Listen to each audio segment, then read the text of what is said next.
Hey everybody, this is Perch, and we have a few bits of comic news, most particularly the cancellation of fan favorite Hellions, which has been a comic that a lot of people have really enjoyed out of the X-Men lineup. Hellions 18 in December will be the final issue of the series. It will mark the return of Madeline Pryor, who is the series' first villain, but Zeb Wells will bring the title to a close, where and we don't know, they're teasing whether Madeline will return as friend or foe. I mean, it feels like friend, but maybe an evil friend, something like that. Anyway, this series is kind of a... It's interesting because it did have a lot of positive buzz to it. The claim is that Hellions is coming to an end, but our team of outcasts are going to leave their mark on the way out the door. Wells says in Marvel's announcement, this includes bringing back one of my favorite characters, Madeline Pryor, and take it from me, this is only the beginning for our queen. It feels like this title will most likely get relaunched. It was a surprise-ish hit. I don't think there was necessarily strong expectations for this book when it was first commissioned and brought about. I think it was a way for them to kind of play to some nostalgia, and it was just part of the quick, let's get a lot more X books out the door. And we had X Corp, and we had Children of the Atom, and it seems like we've had a couple more. X Factor came in around this time. Hellions was a kind of, I would say, underserved by Marvel, who was putting more of their attention toward those other books, but it gained a fast following. In terms of the sales for this book, certainly dropped from the beginning, but it managed to hold and slightly grow as some of the series went on. So that's nice. Wells, of course, is moving on to be part of the Amazing Spider-Man lineup. He's part of the writers collective that will be doing this, and it is... it's likely, I mean, I'm speculating here, but I think it's likely that Marvel wanted Zeb Wells to focus basically on the Spider-Man book, making sure that's in good hands. I think that the departure of Nick Spencer came a little bit faster than they expected. I mean, it does not seem, it feels like they're scrambling a little bit to catch up. Spider-Man's been a really strong seller, so I think there's this desire of how do we keep this book, well over, the 80,000 mark in terms of sales, and we don't see a drop, even though we're having to kind of scramble at the last minute. But that is the news, that Hellions, again, a book that people really liked in the Dawn of X, kind of Reign of X lineup, is going to come to an end in December. Also in December, we're learning that the Venom comic, which is getting the big relaunch from Al Ewing, Ram V, and Brian Hitch on art, has been delayed. So the comic was through Random House. Is basically not delayed much, just 2 weeks. It was intended to come out the start of October. Now it's going to come out October 27th, just in time for Halloween. Some might argue that's better. And that Venom number 2 will be out November 24th. Venom number 3 is scheduled to come out in December. However, I would point out that this book does have kind of high expectations for sales, and the last 2 weeks of the year, that Christmas and New Year's kind of week in the end of the year, is always a weird time for comics and scheduling, and they tend to move some things around, and it tends to be the moment where they do different things. Brian Hitch is not to be blamed, as far as we could tell, for the art. Obviously, he sometimes has been later, although this is a problem that hasn't existed for a while. He's held down some run on Hawkman and other things at DC, and certainly been able to meet a schedule.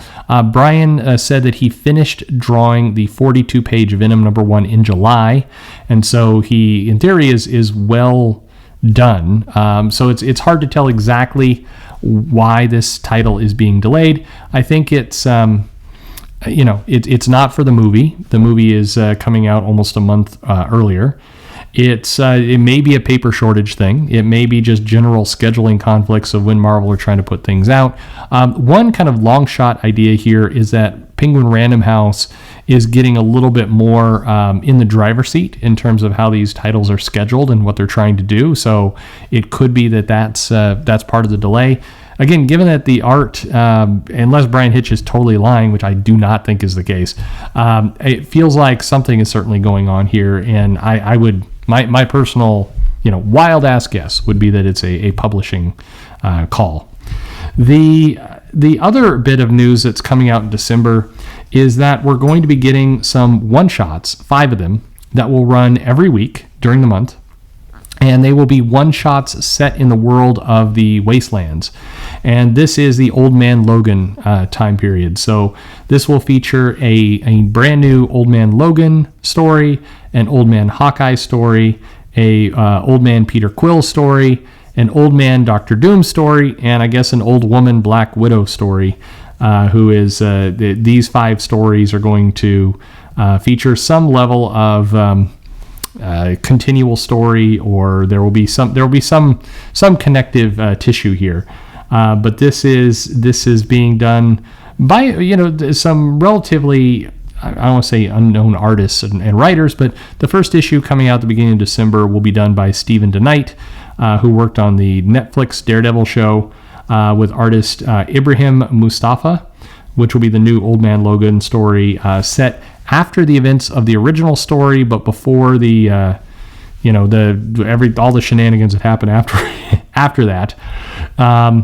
It's then December 8th. It will be Ethan Sachs, who will be teaming with Ibrahim Robinson for Hawkeye to basically meet Old Man Daredevil, who will be coming into the book.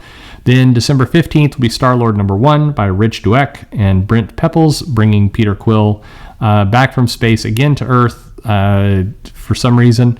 I think he was on Earth at the last time he saw him, but that's fine. And then December 22nd will be Wastelanders Doom from writer Torin Grobek and Julius Hata, in which Dr. Doom will question the world that he helped make. And finally, December 29th, Wastelanders Black Widow #1 will introduce the new Black Widow. The classic Black Widow was killed in Old Man Logan, but this is a new version of Black Widow who is old as well, I guess.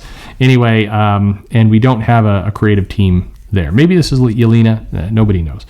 But that's kind of the big news of some things happening here with Marvel and scheduling. Cancellation of Hellions probably comes as a bit of surprise to people. Didn't expect that to happen, especially with the title actually having some success. Seems like a bit of an odd choice, but again, I suspect the title will get relaunched on some form, and this is just kind of clearing the path for Zeb Wells. He gets to finish his series, and who doesn't love a brand new #1? Keep in mind, by the way, we may get more cancellations out of Marvel in the X lineup because we are told to expect a bunch of X-Men relaunches and weekly stuff and kind of crazy nonsense coming out of the X lineup. So yikes is all I can say there. Anyway, and then outside of Marvel, Mike Mignola, of course, a legendary artist, has done a little bit of everything. Gotham by Gaslight is always going to be one of my favorite things he's done, although he does have that awesome Wolverine Jungle Adventure kind of one-shot. He will be writing and drawing a brand new Hellboy series. It's been a very, very long time. I guess it's been 5 years, but it feels like a long time. When you go through the pandemic, that's 5 years is basically 50. So anyway, Mike Mignola is going to be writing and illustrating a full-length comic book, not a short story, not 4 pages and done. This will be a full page in the Hellboy universe with that character, and that's pretty exciting. The idea that Mignola is coming back to do that. So I'm very thrilled with that. Other than that, there's been a couple movements. We've got some people. See, the guy from Bad Ideas is going over to join Boom. Maggie Hall is joining IDW, which is a bit sad. Maggie Hall was an excellent editor, I think, at DC, who had a lot of things under her belt.